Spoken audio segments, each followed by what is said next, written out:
It's recording. It's recording now. In prison, non-violent marijuana smokers. We want to get them out.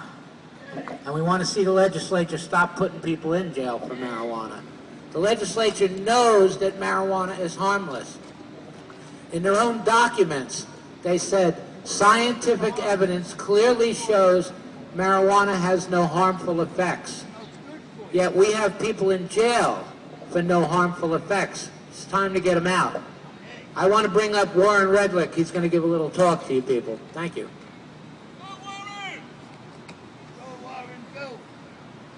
Thank you, Joe. Thank you, Tony.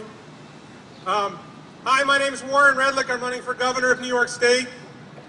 Some people think I'm not qualified to be governor because I've never been caught with a hooker, and I've never been convicted of a crime, and I've been married to the same woman for 15 years, only one at a time apparently. They don't follow that everywhere. I've never been arrested for DWI with a stripper in my lap. I think we need to have a new law. We'll call it Sweeney's Law. If you're caught for DWI when you have a sex worker in your car, then that should be a felony. Sweeney's Law. No, but seriously, I'm here to support the marijuana reform movement. I'm probably more radical than this movement is, what this movement stands for. I don't necessarily agree with everything. I don't know if marijuana is good for you or not. It may or may not be good for you. The point is that prohibition is bad for you. Prohibition is bad for us, whether you're a taxpayer, whether you're a government employee, unless you're in the business of arresting people and prosecuting people and incarcerating people. Prohibition is bad for you because it takes money away from what could be your job. Thank you. Prohibitions are not good. We know prohibition didn't work. Alcohol prohibition was a failure. In 1933, we ended alcohol prohibition. We did not end alcohol prohibition because alcohol is good for you. We didn't say, let's start putting it in your baby's bottle, give it to your baby along with your mother's milk. That's not what we did. We said, even though alcohol causes a lot of problems, prohibition causes more. And anybody who's involved in the criminal justice system, I'm a criminal defense lawyer, I've worked for a judge, I worked in a prosecutor's office, I have friends who are cops. Anybody who works in the criminal justice system will tell you that prohibition causes crime.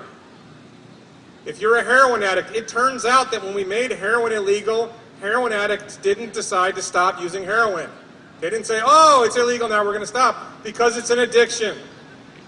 And addiction doesn't go away because the law changes.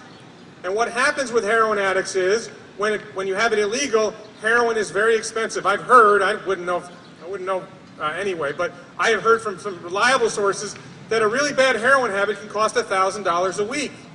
Well, it's hard to get $1,000 a week together unless you commit crime. And so a lot of people who have heroin addictions commit crime in order to get the money to buy their heroin.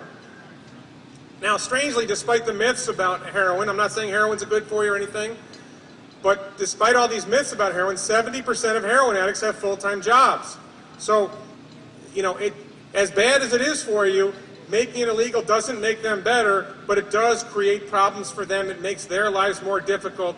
And when you look at the alternative, as horrible as it sounds, if heroin was not prohibited, it would cost about the same as aspirin, because there's no patent on heroin anymore. And then people would be able to get heroin and they wouldn't have to commit crime to get it.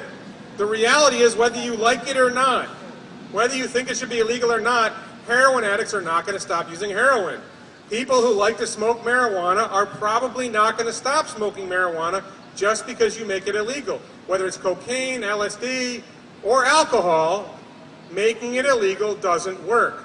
And some of the people here are probably state workers. I think most of them have gone back to work, but there might be a few left.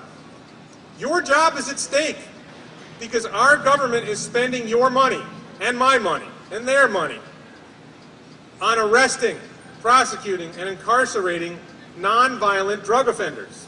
And if we weren't spending money on that, your jobs would be safer. And I wouldn't be paying so many taxes. That's where we can go. This, for me, you'll see a sign here, cannabis cures cancer. There's a whole bunch of different voices in the marijuana and the drug policy reform movement. I don't necessarily agree that it cures cancer. It may help some people, it may not. I don't care. I care, but I don't think that's the point. The point is, prohibitions don't work.